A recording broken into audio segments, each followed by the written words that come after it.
Let's take a look at who are these Babylonians who invented solar cycle. Babylonians are descendants of Sumerian, the first modern human civilization 6,000 years ago, earlier than ancient Egypt. It's located in Mesopotamia, or modern-day Syria and Iraq, the birthplace of Abraham, the father of three religions, Hebrew, Christian, and Islam. It's the cradle of civilization. Their inventions and achievements are still used today. Astronomy, irrigation, architecture, mathematics, politics, code of law, urban planning, almost everything except internet and cable TV. They are very smart people. Their alphabets, cuneiform, consist of 400 characters, not 26 characters ABCD like us. Their numeral system is sexagesimal or base 60, not base 10 like us. Sexagesimal is very good for counting big numbers and small numbers, still used today for measuring time, angles, and geographic coordinates. They are the one who invented 360 degrees in a circle. Do you know why there are 660 degrees in a circle? It's the average days of the sun and the moon circling the earth in a year. The sun is circling the earth in 365.2425 days, and the moon is circling the earth in 354.3829 days. Add those numbers, you will get 719.61 days. So the average of lunar and solar days in a year is 359.8 days, rounding to 360 days. That's where the Babylonians got the idea of 360 degrees in a circle and got sexagesimal numeric system base 60. It's really natural science.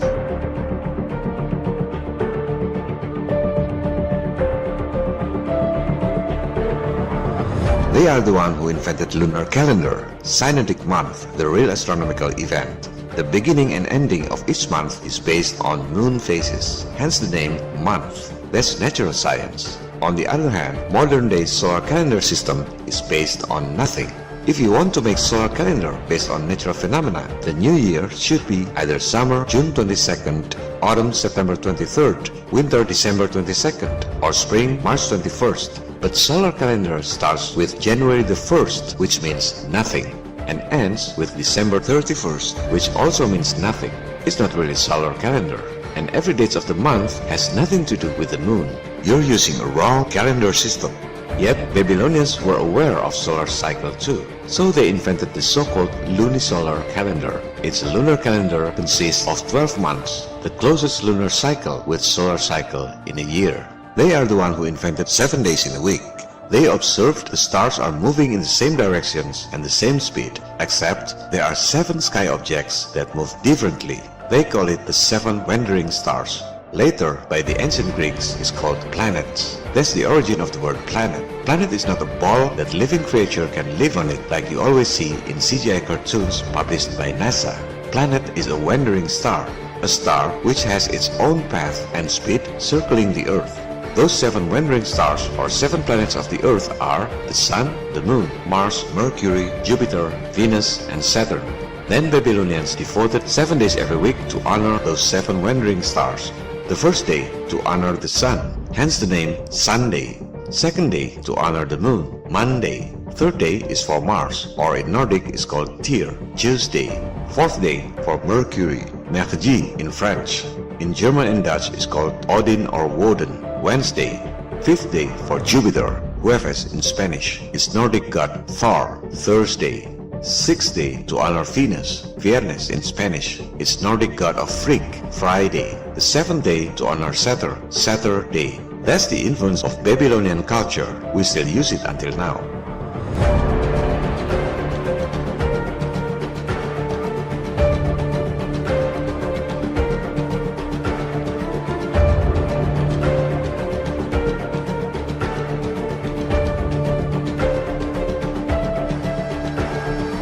Babylonians are the ones who invented the concept of clock, the sundial. Then they divided a day by 12 hours daytime and 12 hours nighttime.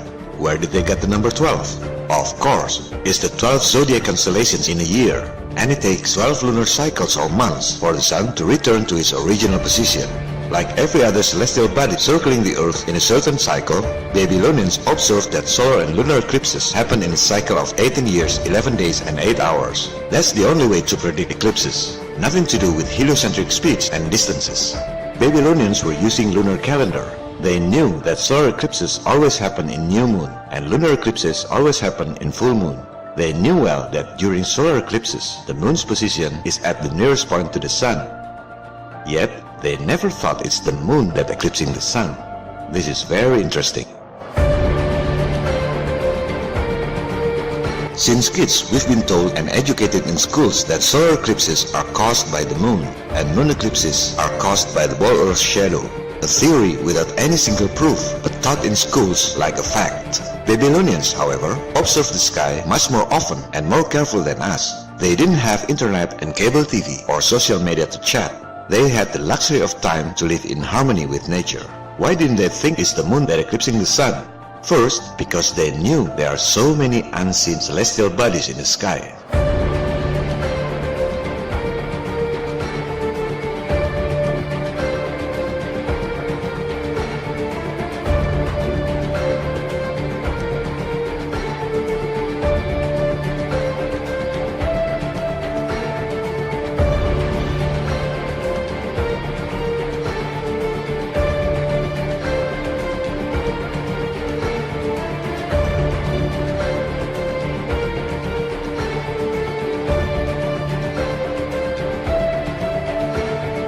Second, because they knew the moon is behind the sun.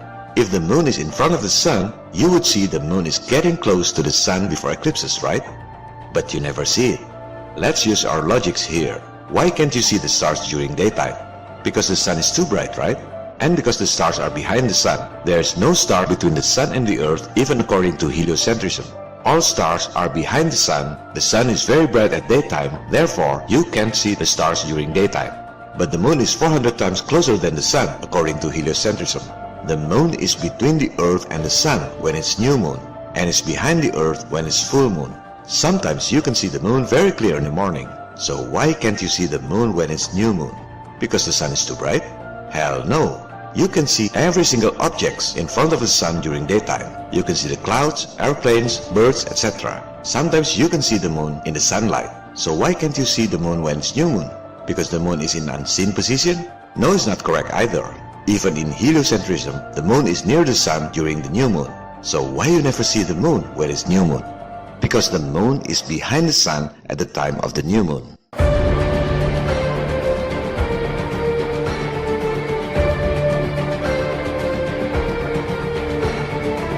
Third, Babylonians who invented solar cycle never thought the sun is eclipsed by the moon because they knew the moon's body can't eclipse the sun.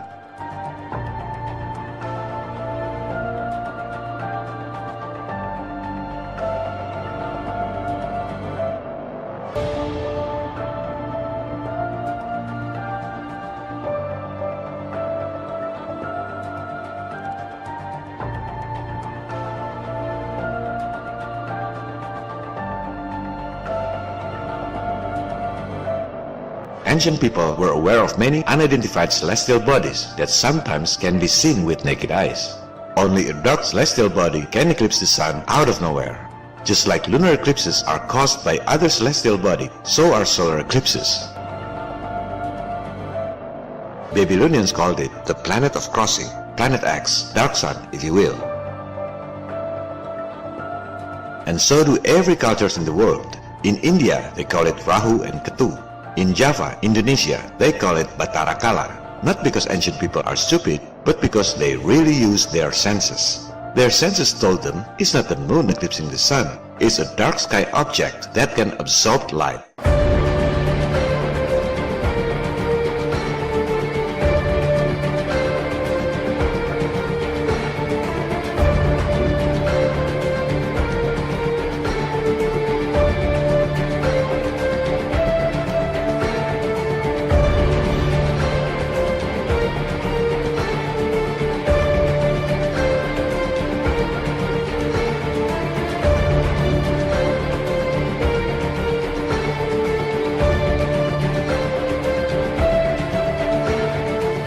And it's not the Earth's shadow that eclipsed the moon either. It's a similar dark sky object. And you know what? They didn't just make theories. They calculated the cycle of these dark objects, so accurate we still use today, solar cycle.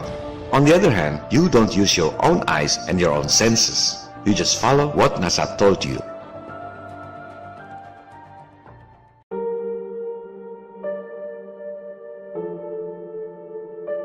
If we're discussing about theories, it's okay to be wrong. It's okay to have differences. It won't cost you money if flat Earth is wrong. On personal level, it doesn't matter whether you believe the Earth is square or triangle. It only matters in social level. There will be blood in the water cold. Because if heliocentric model is wrong, that means there are $1 trillion scandal in the last 60 years. They bust hard on our shoulders. That means space programs and satellites are hoax. Your communication costs should not be this high. Your national debt should not be that high. Most people don't realize or don't want to realize about their national debts. The world owes $68.7 trillion. Do you know how much money in circulation in the whole world? This is our time, no turning back. You have to look at the physical currency, the most liquid asset class of which all central banks pay attention. It's only $7.6 trillion. The world owes $68.7 trillion while the world only has $7.6 trillion. It's a debt you can never pay, ever. To whom the world owes that much? 99% people in the world owes to the 1% population, the global elites. If you still don't believe the global elites exist, you better listen to the Minister of Finance of Indonesia, a very smart and charming lady, former managing director of the World Bank Group. Kalau di dunia lebih timpang lagi, 1% orang kaya di dunia menguasai 90% aset dunia itu.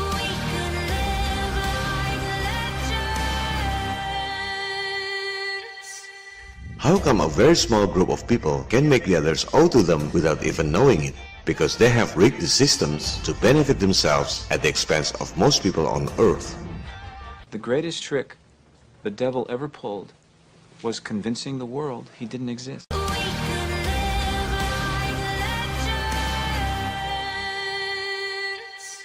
Central banks in the US and Europe are privately owned corporations with the monopoly on creating money, but with no accountability. Those financial elites control all central banks in the world through the World Bank, IMF, and their elite financial agents. The system is quite simple. All countries in the world have to face budget deficits every year. Then all governments have to issue bonds. Then the financial elites finance the bonds by creating money from thin air because they have a monopoly on creating money.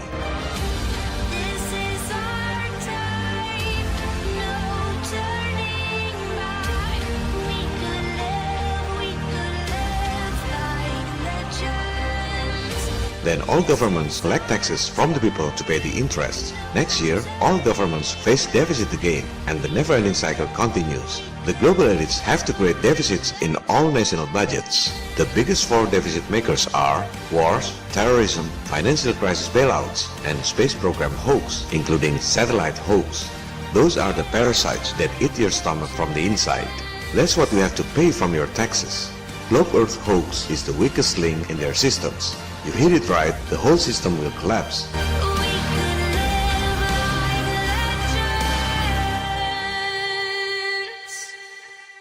Meanwhile, Flat Earth Awakening gets the momentum all over the world. Indonesia is still the #1 Flat Earth topic in the world, according to Google Trends. People gather by themselves and made the Flat Earth 101 community.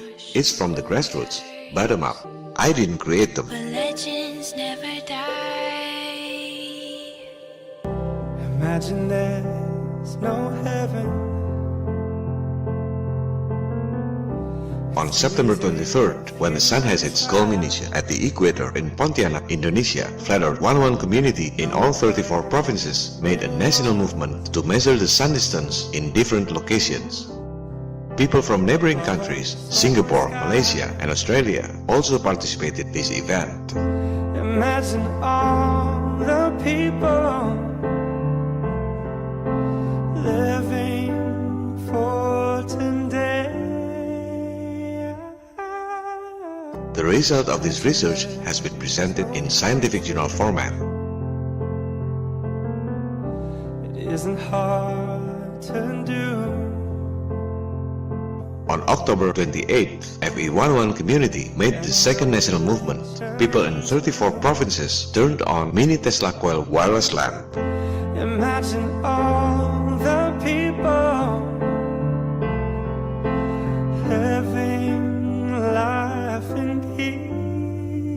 please you. You may say I'm a dreamer, but I'm not the only one. I hope someday you'll join us, and the world will be as one. To all Flat Earth 101 community who participated in this awesome national movement, thank you very much for your contribution. God bless you all. May God be with all of us. It's not only about energy saving, but it's a symbol of hope. Nothing to kill or die for, and no relief. There are many technologies that can save your money but suppressed by the global elites. Imagine all the people. You're not supposed to live in a world with expensive electricity, expensive gasoline, expensive telecommunication using satellite scam. You may say I'm a dreamer. You're not supposed to live in violent wars and terrorism designed by the elites to make your national budgets face deficits. You're not supposed to be industrial slaves, stressful life to pay your bills, and pay taxes to repay debts to super wealthy financial elites that have the monopoly on printing money from thin air without any gold backup. You deserve to live in a better world, live in harmony with nature, smiling faces everywhere, with inner happiness in your heart. That's what Flat Earth Awakening is all about. I'm a dreamer. See you in the next episode. Feel free to give your thoughts on the polls. Should I make next episode in English with Indonesian subtitle like this, or in Indonesian with English subtitle, or just in Indonesian without English translation? Thanks for watching this channel. This is John Connor. If you're listening to this, you are the resistance. Salam People Power.